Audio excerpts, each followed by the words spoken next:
بسم اللہ الرحمن الرحیم. ہم تھوڑے سے میں اپنے کہہ رہا ہوں, ہم نہیں کہہ رہا, ہم کا لفظ چینج کر دیتا ہوں. میں جو ہوں کیونکہ تھوڑا سا نالائق نہیں, کافی سارا نالائق ہوں اور جاہل ہوں, اس لیے میری نسبتیں جو ہیں وہ بڑی پکی ہیں. مثال کے طور پہ میں ممبر پہ کسی کو بیٹھے دیکھتا ہوں تو میرا یہ گمان ہوتا ہے, پکا گمان ہوتا ہے کہ ممبر رسول کی نسبت ہے, کیونکہ یہ گھر جو ہے مسجد یہ اللہ کے گھر کا عکس ہے. اسی طرح جب میں خلیفہ کا لفظ سنتا ہوں تو میں خلفاء کے بارے میں سوچتا ہوں, اور وہی لوگ خلافت کے حقدار ہوتے ہیں جو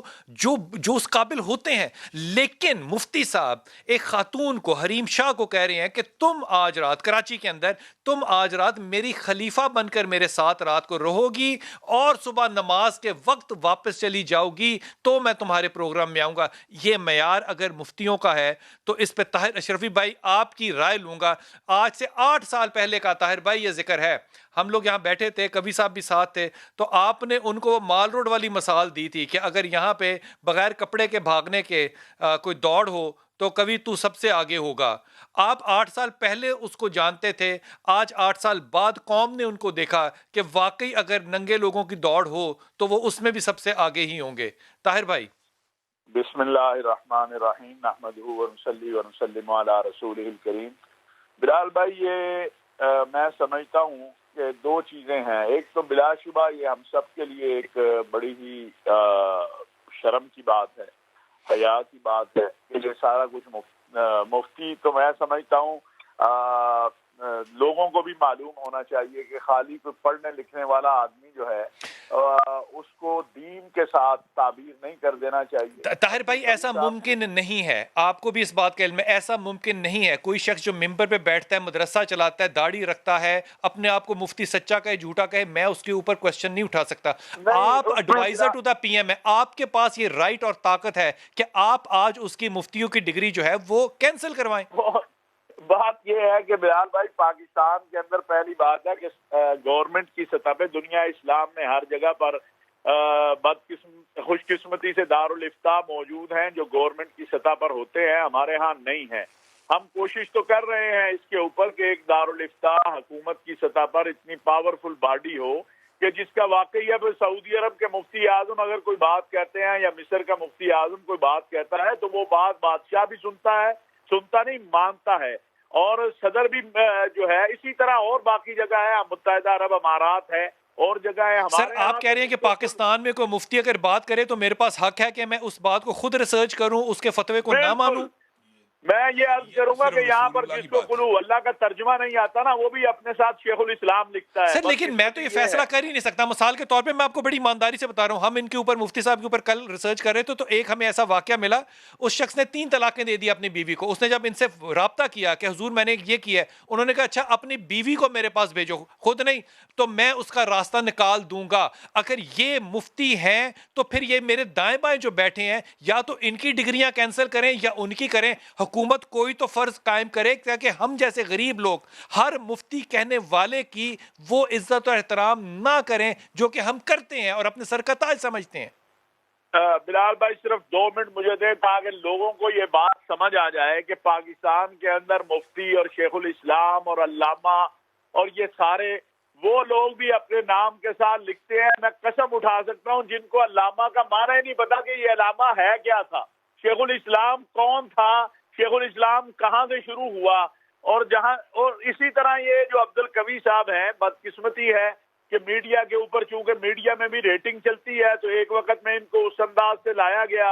اور ہم اس وقت بھی میڈیا کے دوستوں سے بھی عرض کرتے رہے, اور میں نے کوئی آج سے چند سال پہلے ان کی خدمت میں نے عرض کیا تھا, یہ میرے گھر آئے, میں نے کہا خدا کے لیے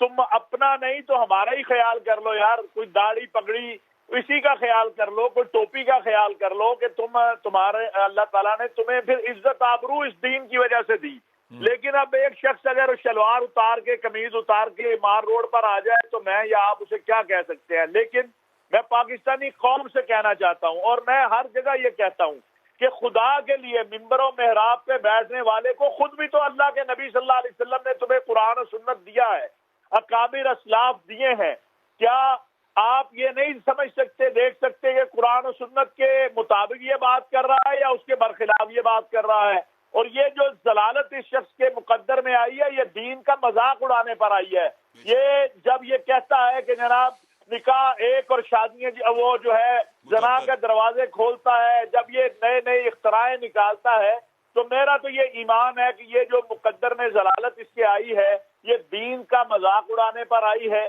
اللہ تبارک و تعالیٰ سب کے عیبوں میں پردے ڈالیں، سب کے گناہوں کو معاف کریں۔ اور اب بھی میں یہ سمجھتا ہوں کہ عبدالقوی صاحب کو چاہیے کہ وہ کم از کم اپنا نہیں تو ان لوگوں کا خیال کر لے جن کے چہروں پہ طاہر بھائی، آپ مجھے ایمانداری سے اپنے سینے پہ ہاتھ رکھ کے بتائیں، آپ کا جو ہے نا وہ بہت زیادہ انفلوئنس ہے باقی سارے ممالک میں بھی، آپ کو نہیں لگتا کہ یہ مفتیوں کے اندر ایک را کا ایجنٹ ہے؟ میں یہ مثال کے طور پہ بات کہہ رہا ہوں، یا ایک اور شخص نے کہیں جاسوس چھوڑا ہوا ہے کہ یہ ہمارے مذہب کو ذلیل کرے اور ایک مفتی بن کے کرے؟